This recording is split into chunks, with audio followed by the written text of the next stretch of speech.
Villains are destined to die. Chapter 8. The gaze that once looked down on her trembled, and that was one satisfying sight to see. I erased the smile I've put on my face and spoke with a low voice with a serious face. Do I need to point out every single thing?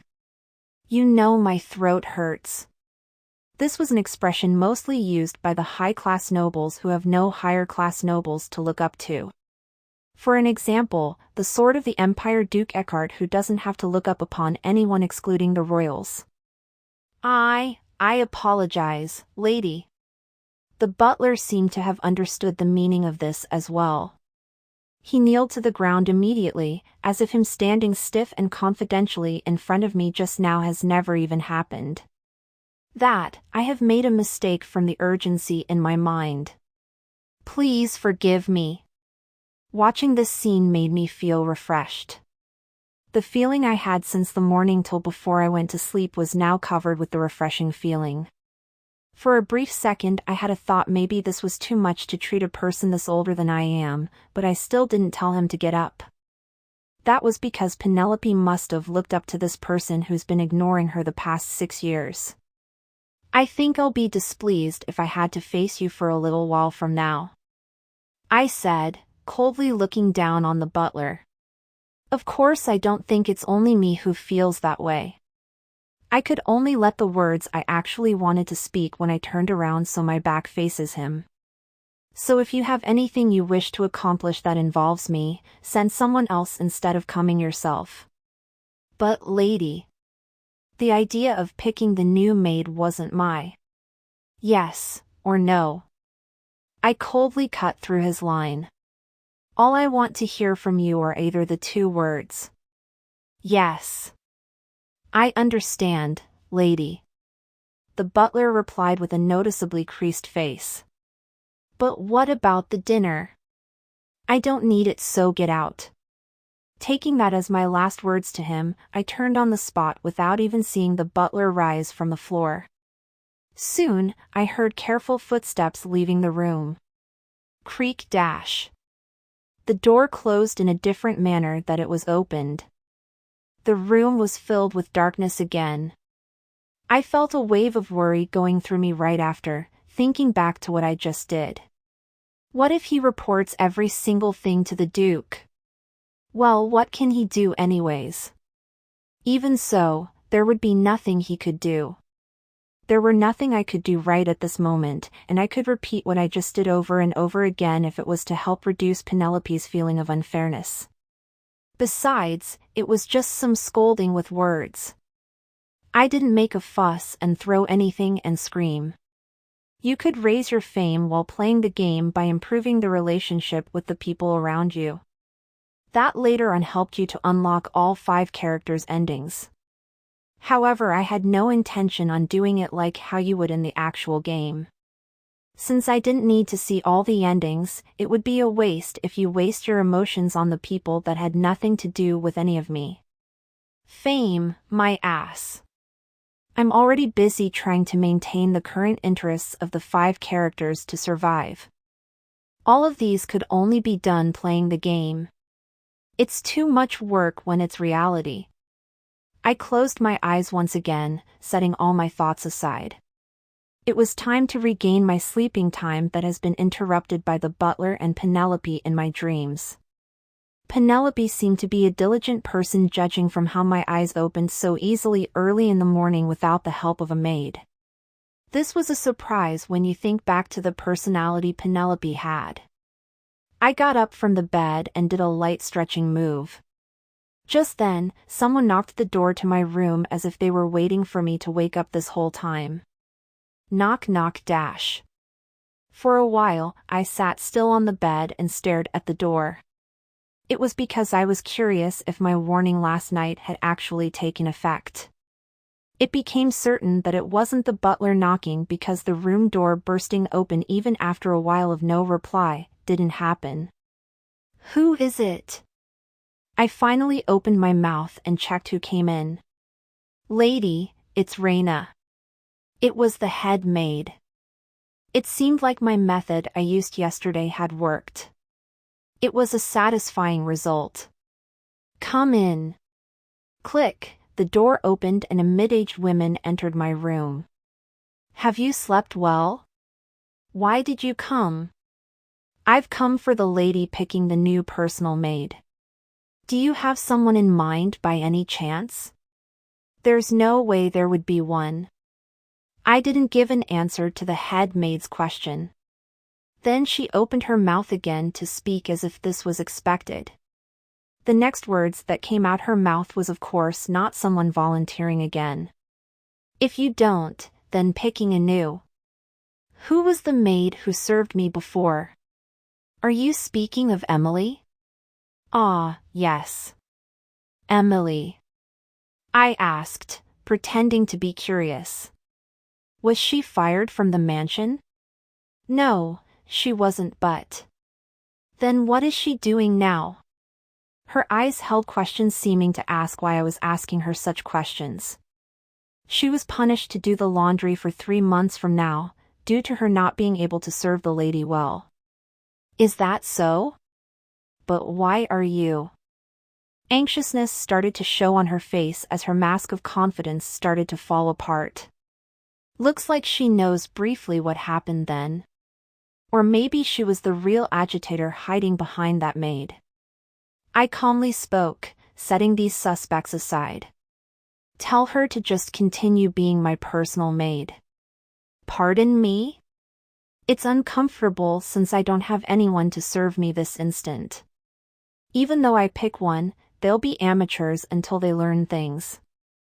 If this is the case, the previous one who has experiences would be better. If it was Penelope, she wouldn't have bothered to include these extra information. However, since this is my request, I decided to be more caring to this matter.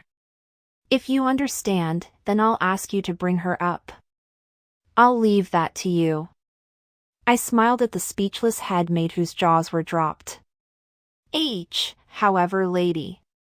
The second young master Reynolds also punished that child from her mistreatment to the lady, so. You can't? I stopped her from her excuses and asked. Then the head maid's mouth shut, being once again speechless.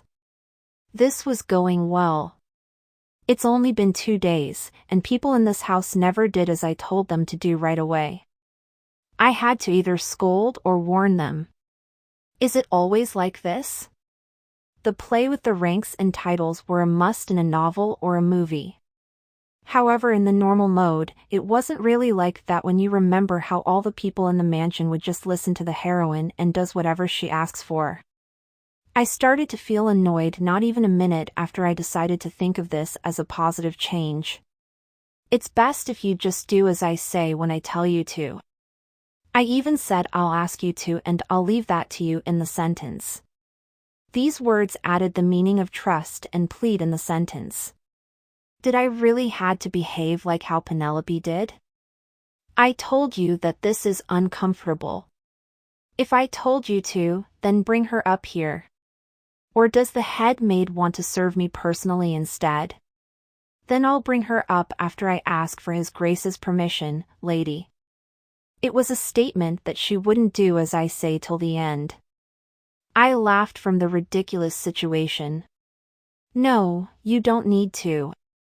I'll go see Father right now myself. I stood up from the spot.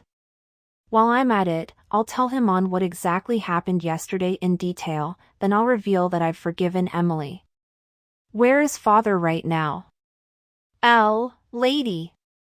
The head maid's eyes widened when she saw me ready to go out anytime. The case that had happened yesterday has been taken care of with a small punishment of 1 maid, but if I were to get involved, then things could get complicated. She abused the gong yu. And one of the sons of the Duke witnessed it. His Grace has left to the royal palace earlier. Is that so? Then later when he comes back. I'll bring Emily right away. The head maid spoke in a panicked voice, worried if I'd go find Father.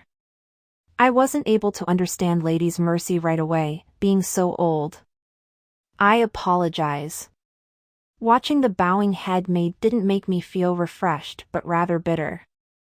I wasn't going to raise my fame points by getting closer to people around me, but I felt like the fame I had right at this moment was reaching the negative. Should I bring Emily right now, lady? The head maid suggested, panicked but carefully. I hope this kind of thing doesn't happen again, Reina. I spoke to her, thinking about how my day's already ruined. Leave. Emily came into my room with breakfast in hand. She must have heard something intense from the head maid because she came up so soon after Reina left. Lady. I'll prepare the breakfast. Emily's hands that was setting the food in front of me shook badly. She seemed to have suffered a lot mentally from what happened yesterday. It seemed like my crazy action of eating the rotten food last time was worth it because the food on the plates looked okay today. Fresh salad and juicy steak. Looks okay on the outside. I didn't feel like eating it though, probably because of the shock my body felt eating the rotten food. I slowly brought the food to my mouth, staring at Emily who was standing stiffly beside me. Her eyes couldn't meet my eyes. Is she feeling any guilt though? She probably is dying to know why I chose her to be my personal maid again. Without even finishing half of the food given to me, I called for Emily. Emily. Why, yes, lady. She, who was deep in her thoughts, jumped in surprise as she answered in a loud voice. I reached one hand out to her. Hand me the needle. Huh? What? The needle you used to poke me with every morning. Gasp! Emily reacted a second later. She figured what I was talking about. She would inhale sharply, then kneel down with a pale face. Lady. I'm sorry. Forgive me. Thud, thud. She apologized while smashing her head on the ground. Really? Why did she do such thing if she was going to apologize like this? I felt ridiculed and at the same time, disgusted that I wasn't the person she should be apologizing to right now. I felt my mindset of trying to treat her better being cast off, and when it did, a dangerously sharp voice came out my mouth. Didn't you hear from the head maid? I hate speaking of something twice. Lady. Hand me the needle. Subscribe, like and share for more chapters and novels every day.